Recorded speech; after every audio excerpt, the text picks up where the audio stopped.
Assalamualaikum warahmatullahi wabarakatuh. Yuk, take.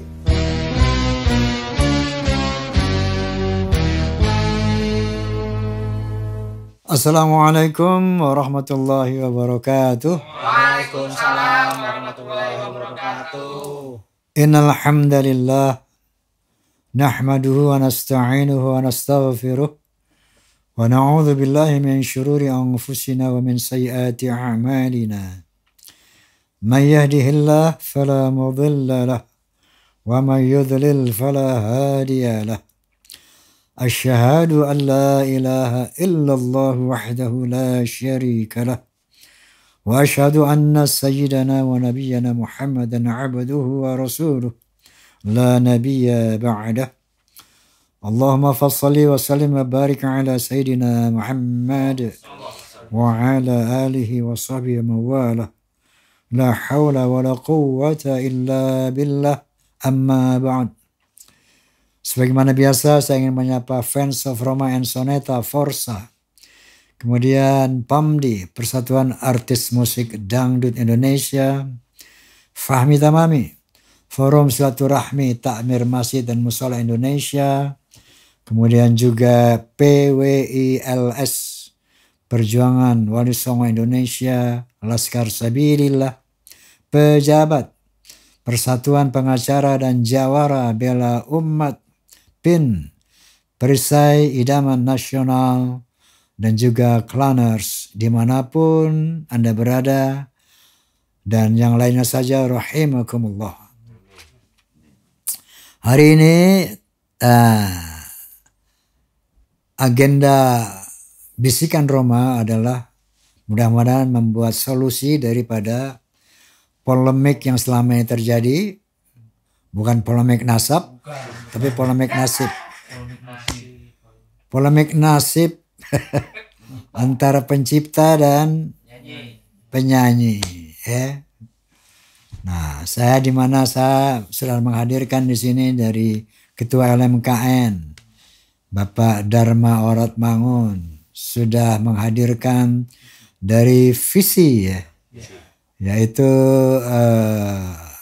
Ariel sama Arman Maulana, juga telah menghadirkan dari pencipta Piu ya.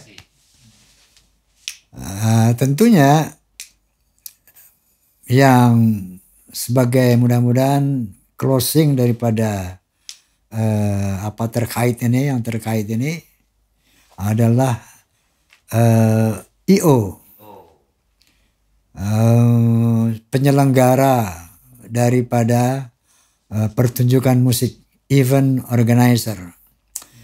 Jadi kalau bicara IO, event organizer, yang paling besar di Indonesia ini siapa nih?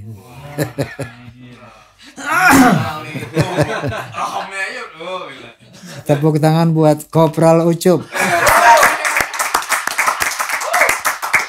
Tempatnya Kopral, nggak lihat baju. Bukan kopral loh. Kayaknya suruh koprol dulu Cup gitu. Ucup. Nah, beliau ini tadinya dari Synchronize Fest bersama-sama dengan David ya. Betul. Kemudian berdiri sendiri bikin Pesta Pora yang sudah 4 kali mengadakan festival musik. Betul. Gede-gedean ya. Sampai ratusan grup ditampilkan.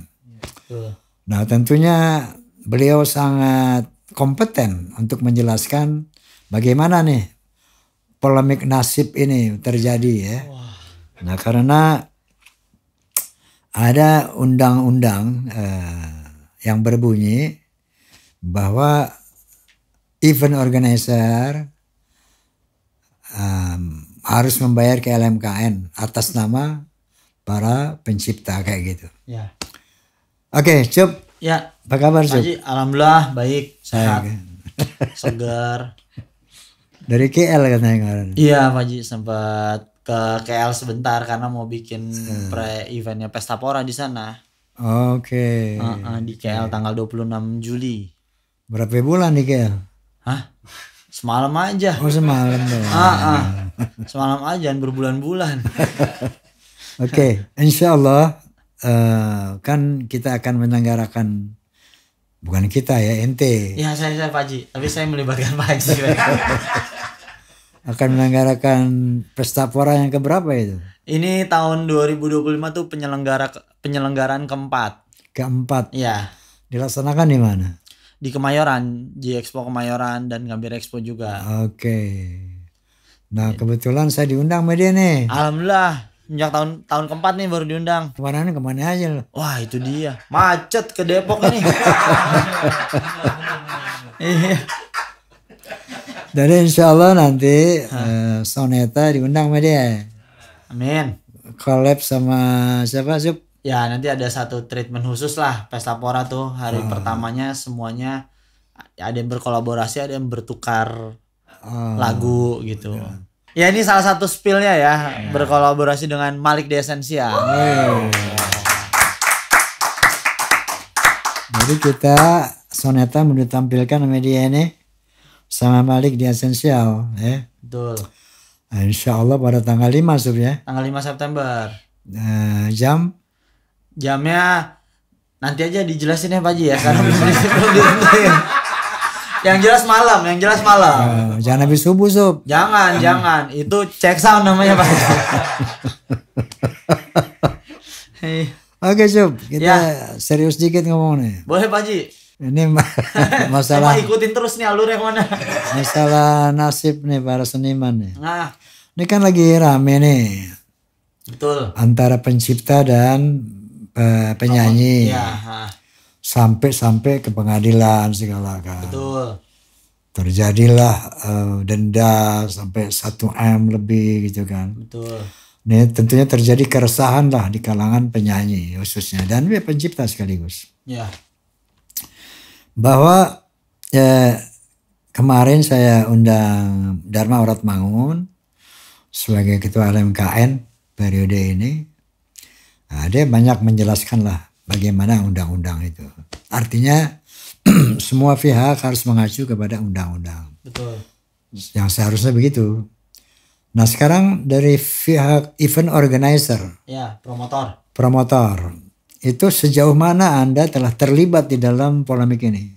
Apa aja yang udah Anda lalui ini dalam polemik ini? Ya, Pak Haji, ini kan berarti kan yang lagi rame terkait performing rights ya. Itu kan yang emang harus biasa dibayarkan si penyelenggara event terkait penggunaan sebuah karya di dalam sebuah event kan. Oke. Kalau dari saya pribadi semenjak di Pesta Pora dari tahun pertama sampai tahun terakhir kita pasti ngikutin apa yang Gariskan oleh undang-undang. Ya, apa yang digariskan oleh undang-undang gitu. Kita selalu ikutin undang-undangnya seperti apa, kita bayarkan sesuai dengan apa yang undang-undang bunyikan lah gitu. Oh, gitu. Dari tahun pertama sampai tahun ketiga gitu.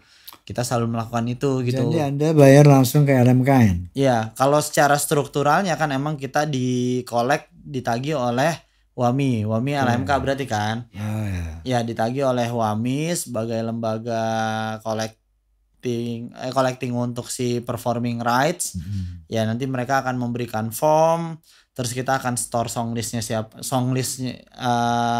yang dibawakan di Pesta Pora itu apa aja ke mereka. Kalau cara hitungnya kan ya 2% dari total tiket terjual yang akhirnya kita store ke WAMI gitu. 2% dari hasil penjualan tiket ya? Betul, dari tiket yang terjual. Bukan dari produksi? Kalau acara gratis yang dari produksi hitungannya Pak Haji. Ya itu gue tahu ya. Iya, ya tadi ditanyain kan saya harus jawab. Masa saya kan Pak Haji yang bikin.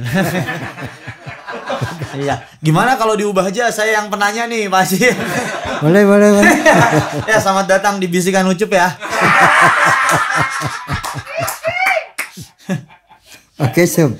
Iya. Jadi selama ini alhamdulillah Ucup melaksanakan tugas sesuai dengan bunyi undang-undang kan. Betul. Nah, lalu apa pendapat Anda tentang adanya keinginan direct license dari para pencipta ini? Nah, kalau itu sebenarnya kalau dari sisi saya pribadi ya Pak Haji ya ngelihatnya sih nggak tahu itu masalah yang jelas kan itu lebih kayak pembuat karya menagih haknya ke ke mereka yang membawakan karya lah gitu. Nah kalau dari kami sebagai promotor sebenarnya saya pribadi sih ngikutin aja deh apa yang dituliskan oleh undang-undangnya akan seperti apa gitu. Karena direct licensing sebenarnya keresahan kami di promotor Pak Haji, kan kalau secara undang-undangnya ya Pak Haji juga yang bikin undang-undangnya, ya 2% dari total tiket terjual itu selalu kami storekan gitu. Cuman kami tetap mendapat mendapat bukan keresahan ya, mendapat bukan mendapat tagihan langsung juga dari para pencipta yang merasa iya, jadi dari tahun ke tahun tuh kita bisa dipastikan hampir selalu kena double collecting. Oh ya? Jadi kita bayar ke LMK, terus ada salah satu pencipta atau ahli waris pencipta yang merasa karyanya dibawakan di dalam pesta pora tapi dia nggak mendapatkan apa-apa gitu. Saya pernah ngejawab kok, nih kita udah bayar lewat LMK, oh Mucup saya udah nggak percaya sama LMK, kata dia kayak gitu. Jadi saya mah langsung aja ke sini loh. Terus gimana nih saya kena double collecting gitu.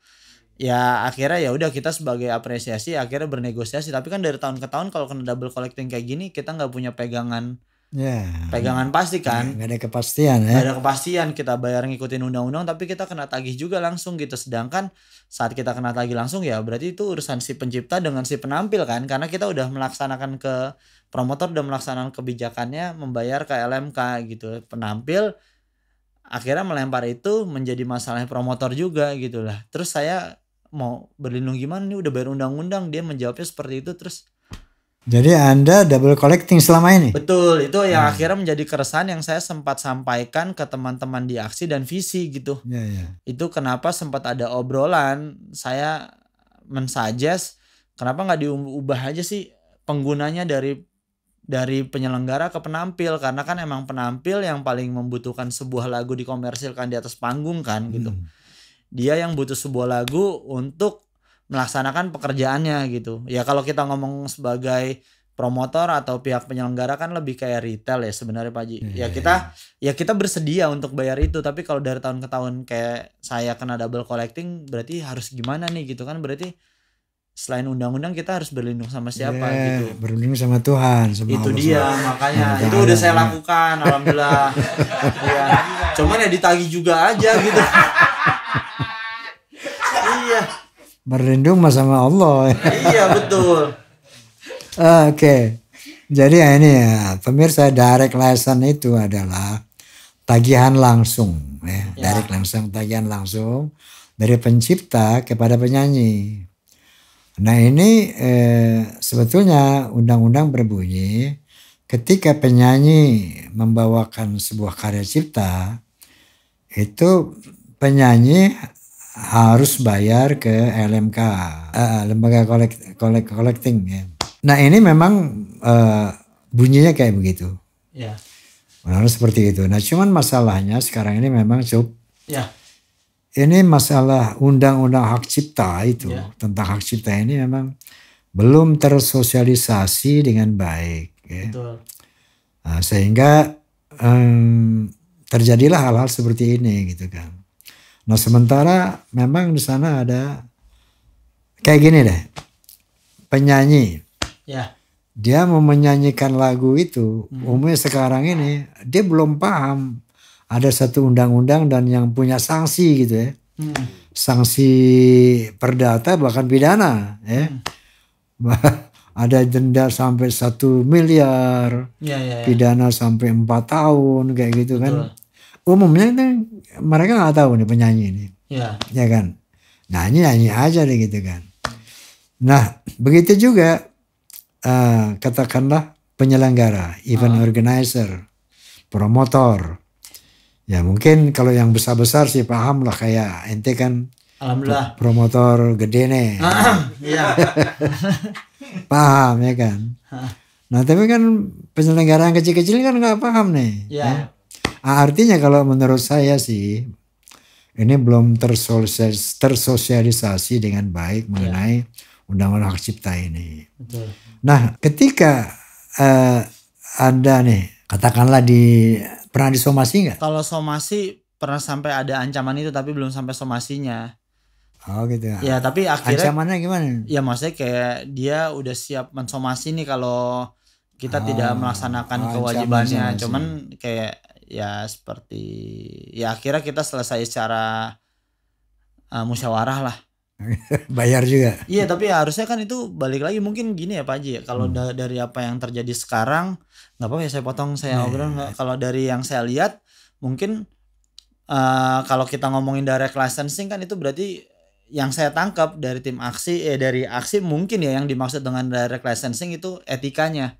Karena kan kalau dari promotor kan ya udah kita bayar sesuai undang-undang udah, tapi mungkin yang mereka demand lebih itu dari kayak ya oke ada undang-undang tapi ada etikanya juga dong, mungkin misalkan kayak gitu. Itu mungkin yang lagi diperjuangkan dari si teman-teman aksi mungkin gitu, yang ya mungkin sama-sama semuanya antara aksi atau visi sama-sama berpatok ketidakpuasan dengan sistemnya LMK misalkan gitu atau LMKN gitu. Tapi mungkin kalau saya lihat dari sisi apa ya yang saya pikirkan yang diperjuangkan sama teman-teman aksi direct licensing ini mungkin lebih ke etikanya. Iya, mereka ngerti promotor yang membayar, tapi ini kan ada orang yang mengkomersilkan karyanya di atas panggung, ya harusnya ada sisi etika yang minimal komunikasi mungkin gitu atau apa, mungkin itu ya Bang Haji yang saya tangkap ya. Akhirnya saya coba membreakdown ya gimana ini ya pada akhirnya kan ya kesannya jadi kayak si penyanyi menolak membayar, tapi penyanyi juga nggak bilang kan untuk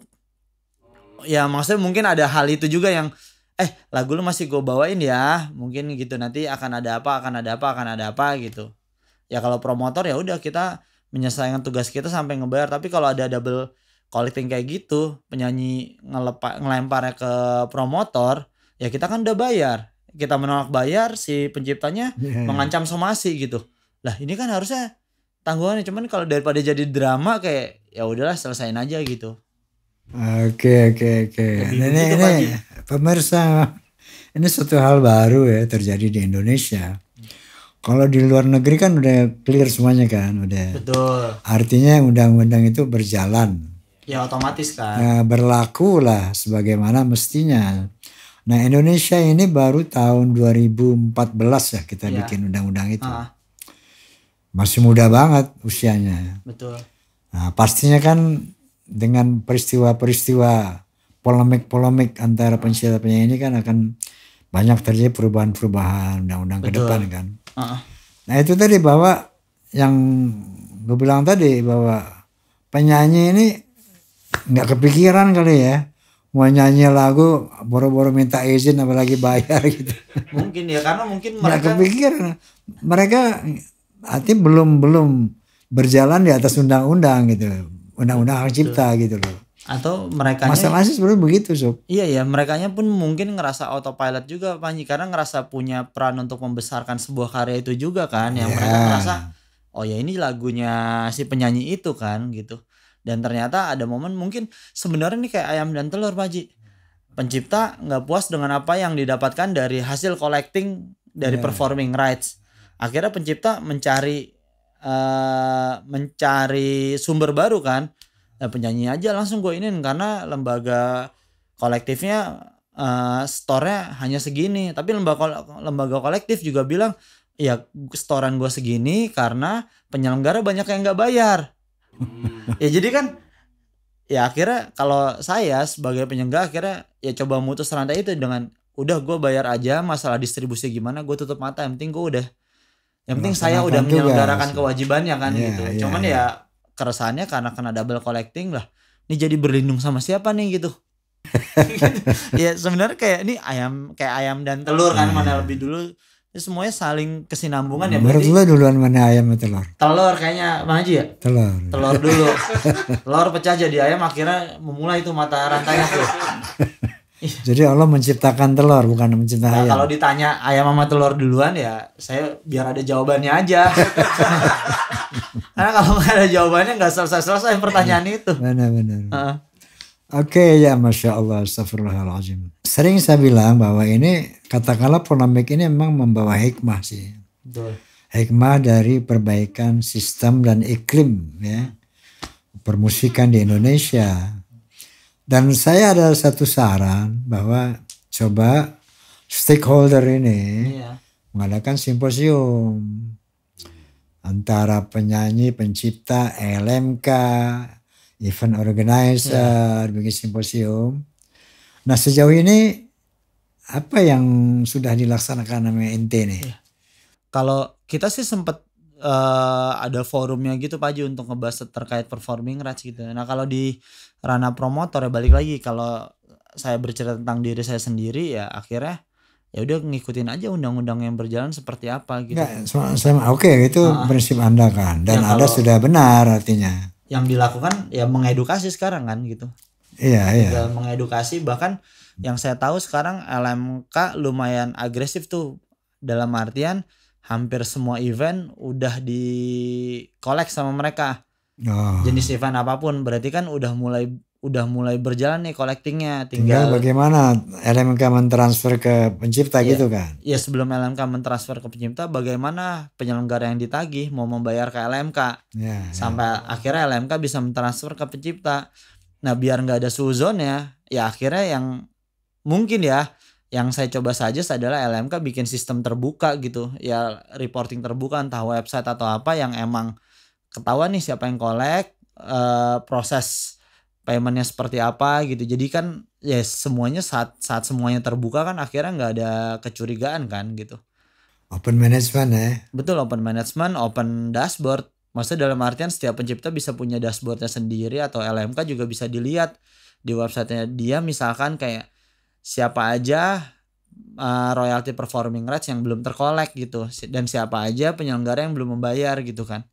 Itu kan datanya nggak pernah, mungkin ya akhirnya jadi kecurigaan karena datanya nggak pernah keluar, laporannya segini, perasaan lagu gue lagi hits tapi kok laporan yang gue dapat segini gitu. Sedangkan ya maksudnya ya kadang lagu hits juga mungkin penyanyinya nggak terkonvert jadi ke event juga gitu Pak Haji, cuman lagunya aja besar di digital tapi penyanyinya nggak dapat panggungnya juga nggak sebanyak itu ternyata. Mungkin bisa jadi kayak gitu juga kan. Ya emang quote and quote ada juga indikator kecemburuan sosial ini. Yang pernah kita ngobrol di sini kan, bahwa penyanyi kan naik Alfa tuh, gua naik angkot gitu kan. Betul.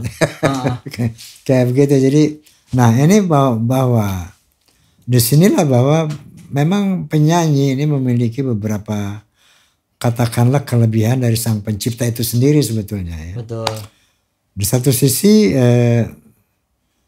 sang pencipta menjadi lebih booming kan karyanya ya dengan penyanyi ini. Kemudian penyanyi ini kan banyak hal-hal di samping lagu itu sendiri yang membuat mereka tuh bertarif bertarif mahal, dari performance dia, apa dia kan.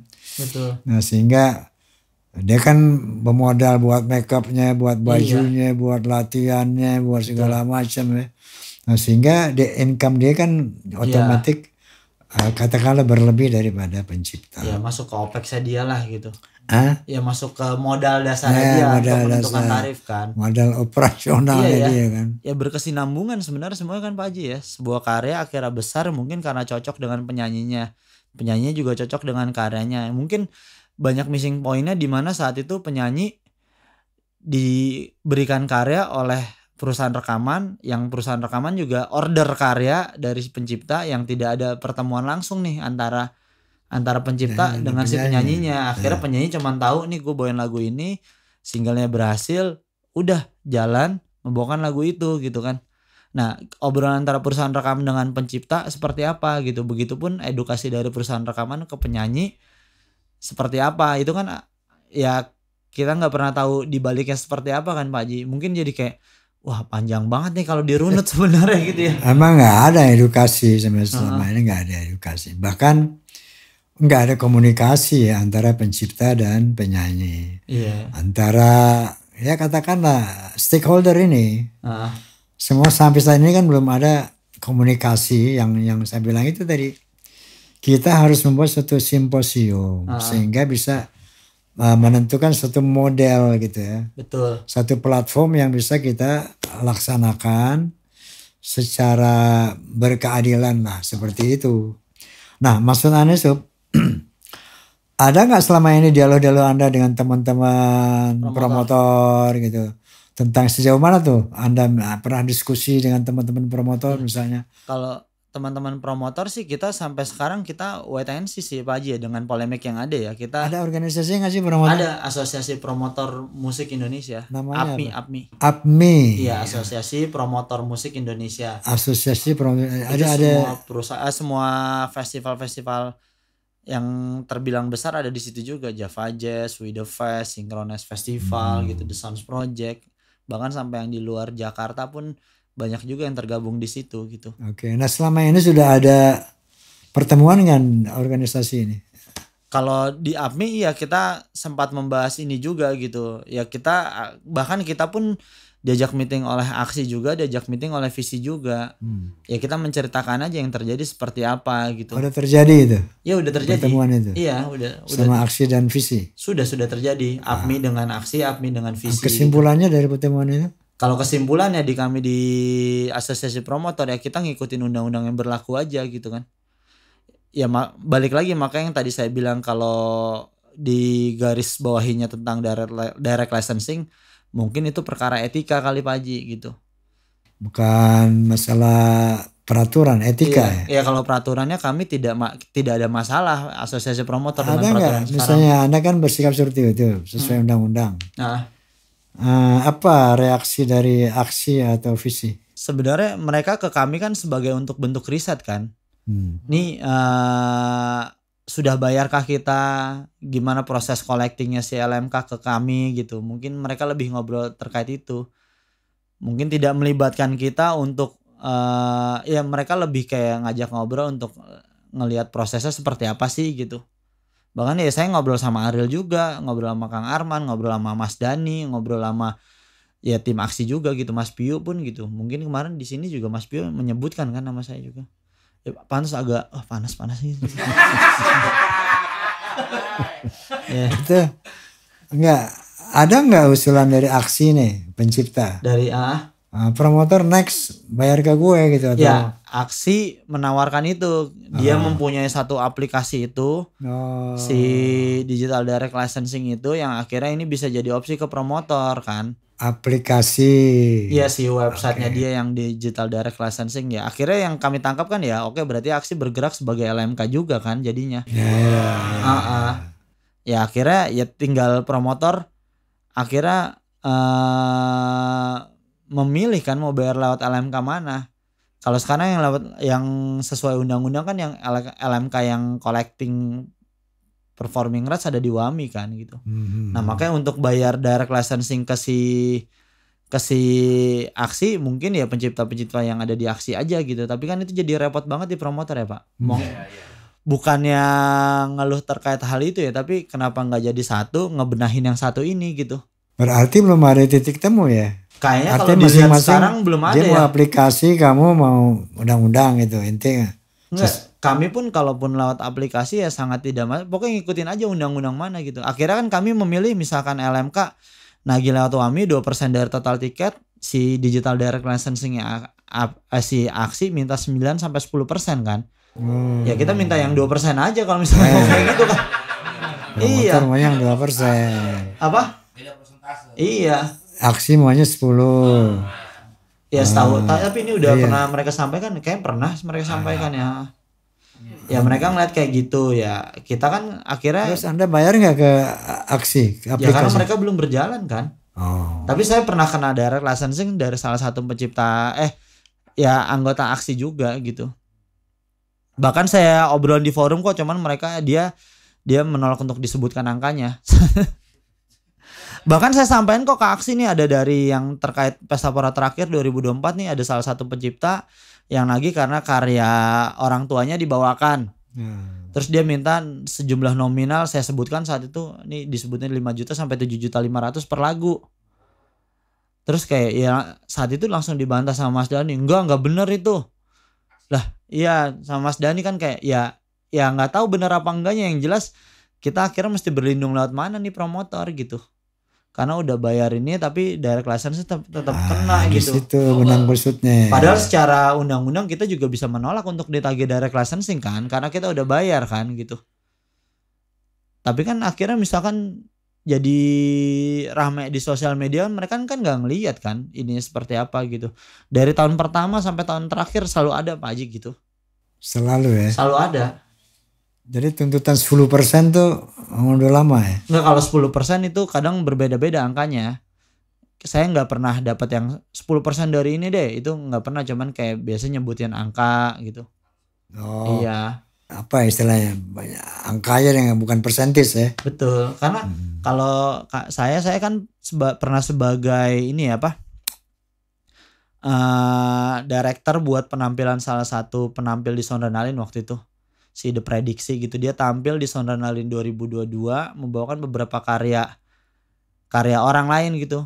Nah kalau dari saya saat itu sebagai director, saya minta izin ke pencipta karyanya, Mas nih mau prediksi mau show bawain lagu ini gimana kondisinya, udah pakai aja Cup, itu bayar performing rights saja. Ya udah, ada yang oh ya udah bayar segini aja Cup, ya itu saya bayarin kan, berarti itu yang direct ke dia. Iya, itu yang saya anggap etika. Tapi di luar itu promotor ya tetap mesti bayar iya. Ya menurut saya kalau ngomongin direct licensing itu akhirnya menjadi tanggung jawab penampil. Tapi kalau kita ngomongin performing rights itu tanggung jawab promotor kan jadinya. Mungkin saya ngambilnya ke situ mencahnya ya Pak Haji ya, karena balik lagi tadi direct licensing mungkin yang dimaksud ini tentang etika gitu. Ente diselain gak sama teman-teman promotor lain? Sikap Anda double apa? Enggak, promotor kan tidak dirugikan. Kan saya bayar langsung. Kan double collecting. Enggak, yang bayar kan yang saya pas saya di Sondrenalin itu saya bayar ke pencipta langsung. Saya sebagai penampil ngebayar ke pencipta langsung. Ya ke LMK? Iya, enggak ke penciptanya. Ke LMK nggak bayar? Ke LMK enggak. Nah yang bayar ke LMK harusnya si promotornya kan. Ya, kan ada promotor. Enggak, pas di Sondrenalin itu saya sebagai direkturnya si penampil ini Pak Haji, dari sisi artis. Ya. Akhirnya saya yang minta izin ke beberapa karya yang dibawakan oleh si The Prediksi ini gitu. Oke. Bahkan ke Mas Indra Lesmana juga kok saya bilang di situ lagu Ekspresi waktu itu dibawain ya keluar angka ya kita bayar gitu. Itu kan mungkin itu bagian dari direct licensing.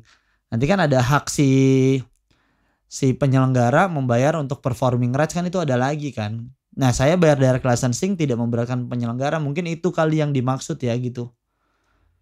Arahnya mungkin ke situ ya, balik tentang etika kan. Oke. Pemirsa, sebagaimana selalu saya suarakan di sini bahwa memang setiap perbaikan undang-undang itu harus ada ya konflik lah, quote and quote ya.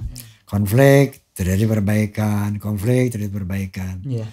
Terus sampai nanti standar internasional, kan kita belum standar internasional. Masih banyak LMK, kita puluhan LMK kan. Sementara di luar negeri ada 1, 2 kayak gitu. Yeah. Nah itu memang kita sedang mengarah ke sana, dan yang saya tahu bahwa kita kan pernah kumpul ini. LMKN. Yeah. Kemudian user, kemudian pemerintah membahas tentang perubahan undang-undang ke depan. Yeah. Nah tentunya kan kita tunggu DPR ini kan untuk RDPU, rapat dengar pendapat ya, dengan stakeholder dunia musik ini. Nah barangkali sebelum mengarah ke sana, ya, nah kita ini ya katakanlah unsur-unsur dari penyelenggara musik di Indonesia seperti LMK, IO, kemudian pencipta, penyanyi, yang sama-sama bikin simposium dulu untuk secara seragam kita bawa ke DPR gitu. Nanti ketika ada RDPU itu, betul. Yang pantas menyelenggarakan simposium ini menurut Anda siapa? Wah, yang pantas menyelenggarakan simposium ini ya, kalau kita ngomongin yang pantas siapa ya perwakilan rakyat lah kan, yang harus bikin pemerintah kan. Iya. Ya pemerintah lah. Betul. Nah kalau begitu dari IO, dari aksi, kemudian dari visi, nah bikin surat ke pemerintah.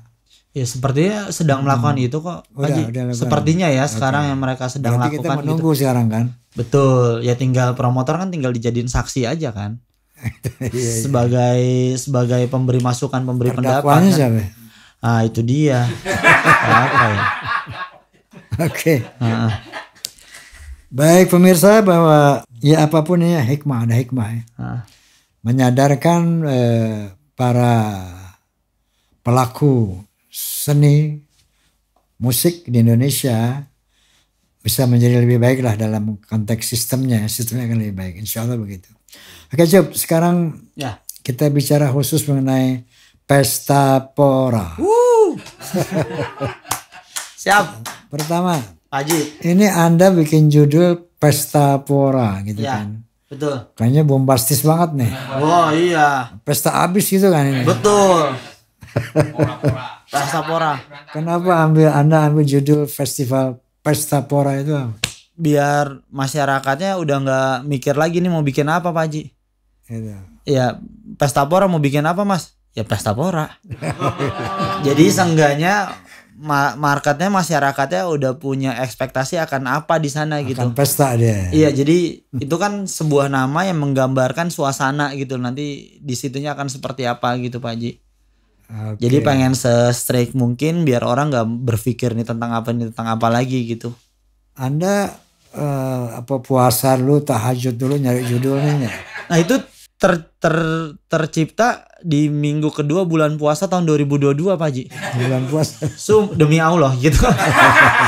Bulan puasa minggu kedua tahun 2022 tuh April tuh, saat itu kepikiran bikin festival lagi deh kayaknya gitu. Karena ngerasa ya kemampuan saya ada di situ, jadi kayak ya udah bikin lagi deh, coba mikirin. Itu beneran yang ngilang lah dari kantor gitu, mikirin bikin festival, nyiapin segala macam semuanya. Minggu ketiga bilang ke kantor nih, gue mau bikin ini gini, tempatnya udah aman, nama udah aman, bla bla bla bla bla bla. Minggu keempat announcement, jualan tiket langsung 17.000 tiket terjual Pak Haji. Alhamdulillah. Oke, Anda bilang tadi dapat feeling ilhamnya di bulan puasa. Betul. Atas judul itu Pesta Pora. Iya. Kan? Terus Anda bilang tadi dari kantor saya izin ke kantor. Selama ini kerja di kantor apa? Enggak, saya punya kantor ya, bukan kerja di kantor. Jadi saya nggak di kantor tuh selama semingguan lah. Saya Anda punya bikin kantor. perusahaan namanya Bos Kreator. Perusahaan Anda namanya Bos Kreator. Bos Kreator, iya. Udah Bos Kreator lagi.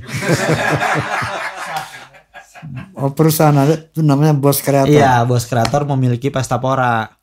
Oke. Ya. Nah ini saya sebagai seniman, sebagai penampil ya. Itu terus terang terkagum-kagum loh. Alhamdulillah. Sama bukan nama lu loh.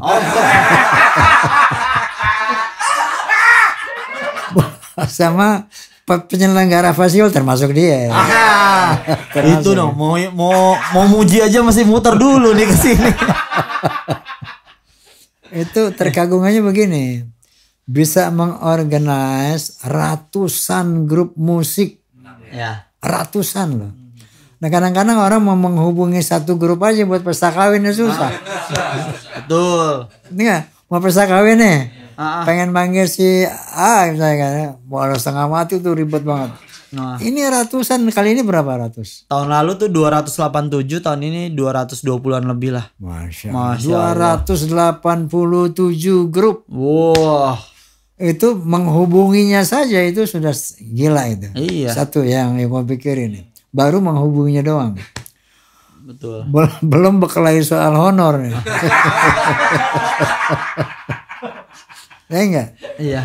Kalau mesoneta kan gratis sana. Iya. Amin. Nanti saya minta ya potongan video ini ya. Saya minta ya potongan videonya ya. Mas Bima dengar nih, titah loh, ini titah, perintah. Jadi itu yang membuat saya kagum nih. Iya. Mbak. Saya pernah ngomong sama Synchronize dulu. Anda kan lo di Synchronize. Iya betul. Saya bilang sama David waktu itu. Ini terus terang, seniman ini perlu wadah-wadah seperti festival ini. Itu memang sangat dibutuhkan oleh para seniman, entah itu pencipta atau penyanyi. Dan ternyata untuk negara juga dibutuhkan. Betul. Karena ini acaranya kontributif ya terhadap pajak dan sebagainya kan. Pajak, lapangan kerja. Lapangan kerjanya luar biasa. Iya. Karyawan Anda berapa kalau lagi event tuh? Kalau lagi event terakhir tuh kita 900-an Pak Haji. 900 karyawan, Masya Allah. Betul. 900 keluarga tuh kalau satu orang anaknya 3 aja. Iya. Apalagi yang bininya 3. Iya. Lebih luas lagi. Atau diubah aja Pak Haji, kalau 900 pekerja, satu pekerja gajinya 1 juta aja 900 juta sendiri tuh.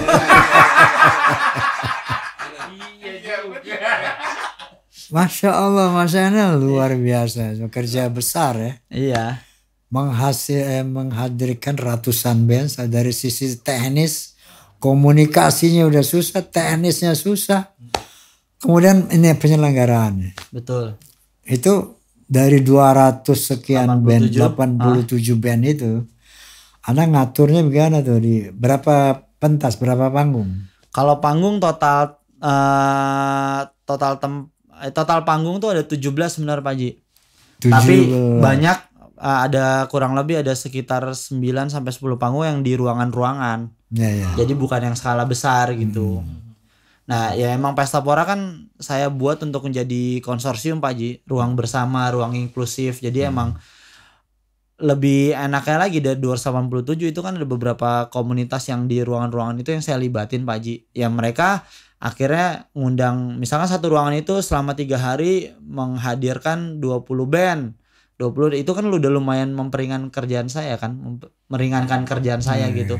Itu akhirnya yang ya cara saya untuk membuat gimana caranya tidak menghubungi semuanya gitu. Akhirnya kita ngasih ruang aja untuk beberapa komunitas untuk mereka punya tempat. Akhirnya kan kalau kita punya ruang yang berhasil, kita harus melibatkan semuanya kan biar merasakan semuanya kan gitu. Ya itu yang mau coba saya lakuin gitu, dan akhirnya ya alhamdulillah jalannya mudah-mudah aja gitu karena kita berkolaborasi dengan banyak elemen gitu. Makanya itu tadi petugasnya baru 900 orang. Equipment yang dibutuhkan tuh berapa set? Wah sangat banyak Pak Haji. Ada 17 panggung. Berarti ya ada 9 panggung yang berbentuk panggung tuh, satu panggung anggap aja ada 2 set, berarti udah 18 tambah 10 set lagi ya 20. Sangat banyak sih karena vendor juga akhirnya nggak bisa ke satu vendor, mereka mesti ngesap ke berapa kan. Ya itu akhirnya kan ngasih rezeki lagi ke yang lainnya. Benar, gitu. Masya Allah, tabarakallah ya, ternyata sebuah festival musik ini banyak sekali manfaat dari sisi ekonomi. Iya. Dan sisi moral juga luar biasa. Ini dengan misalnya hari ini rakyat nih yang lagi katakanlah lagi banyak yang stres kan nih. Iya. Pulang dari sono sehat ya. Alhamdulillah Pak Haji, banyak cerita begitu juga. Gitu. Jadi mereka melepaskan penatnya, melepaskan rasa sedihnya ya di event. Ya. Masya Allah, tabarakallah, Masya Allah, gitu. Masya Allah. Bahkan ada yang sampai akhirnya menikah gara-gara Pesta Pora gitu. Ya mungkin di event-event lain banyak terjadi kayak gitu juga kan. Pertama ketemu mereka, akhirnya semenjak tahun lalu banyak yang, Bang Ucup mau numpang foto prewed di Pesta Pora boleh nggak? Karena kita ketemunya di Pesta Pora nih gitu. Ada lebih dari 10 orang. Gitu. Iya. Jadi buat apa, cari jodoh juga ya? Iya, alhamdulillah berarti kan. Banyak banget yang diuntungkan kan. Kalau itu pahalanya apa ya Pak Haji ya? Pahalanya ngawinin orang, mesti bertemu orang. Ya maksudnya menjembatani orang. Pahalanya biasanya bisa kawin beberapa kali. Oh. Ada opsi lain nggak Pak Haji? Masya Allah. Dan memang manfaatnya banyak sekali ya. Musik itu sehat. Di samping sehat karena menghibur, sehat. Dan dari berbagai bidang itu ternyata manfaat, termasuk ekonomi ya. Membangun ekonomi rakyat. Betul. Itu berapa banyak yang tadi mendapat manfaat ekonomi. Betul. Dari event ini. Dan silaturahim. Betul Pak Haji. Persatuan dan kesatuan. Jadi musik ini ternyata menyatukan juga. Iya. Kan multi genre yang tampil ini. Betul. Segala macam. Jadi di situ mereka berkumpul ya. Entah senimannya, entah pencintanya. Bahkan nggak musik doang, stand up komedian. Oh, ada stand up pelukis comedy. gitu, iya kami libatin di situ untuk Oh, tampil ada juga. pelukis juga ya? Ada Stand up comedy juga? ada stand up comedy Wih, juga gitu, luar ada biasa. podcaster juga gitu, live podcast di situ.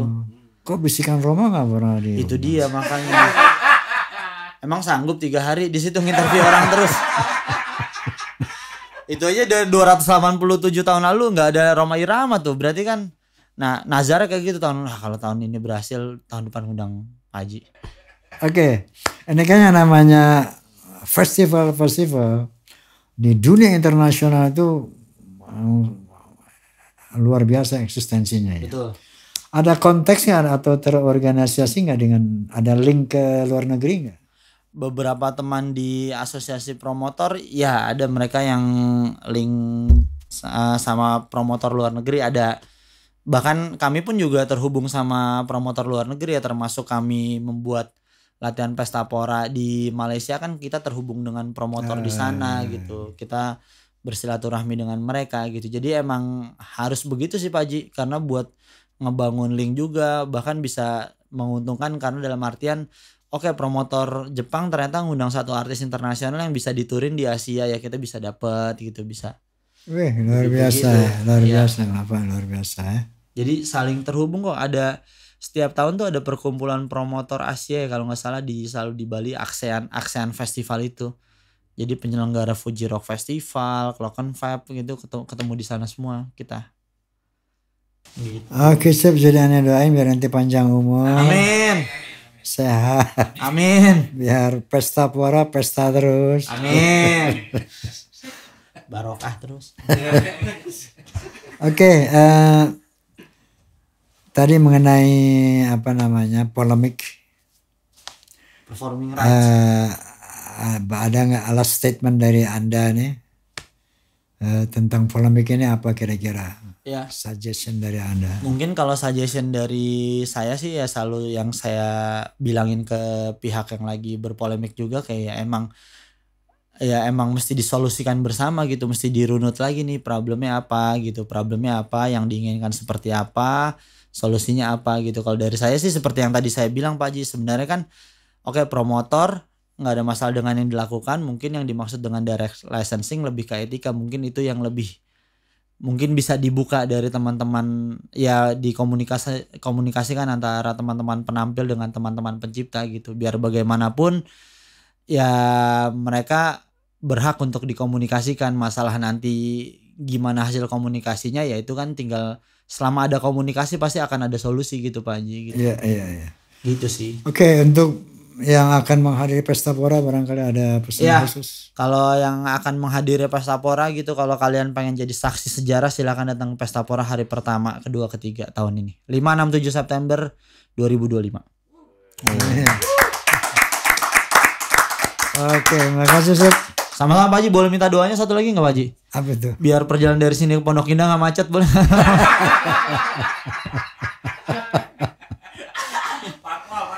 Insyaallah. So, habis Siap, bincang asik bareng Roma. Ini biasa ada bingkisan asik dari Roma. Mantap. Ini khusus buat orang sembahyang. Lu masih sembahyang kan? Masih Pak Haji. Nah, ini kan sarung. Mantap Pak Haji. Ini bukan dodol kan Pak Haji? Alhamdulillah, kain. Seneng banget dapat kain, koleksi kain Pak Haji. Banyak saya sarung. Nggak dipakai koleksi. Pakai. Pakai kok, pasti pakai. Cuman keseringan celana panjang aja. Makasih banyak Pak Haji. Oke, makasih banyak, alhamdulillah. Wah, saya peluk nih dari sekarang. Oke pemirsa, jazakumullah khairan katsira. Terima kasih atas perhatiannya. Wallahul muwaffiq ila aqwamit thoriq. Billahi taufiq wal hidayah. Assalamualaikum warahmatullahi wabarakatuh.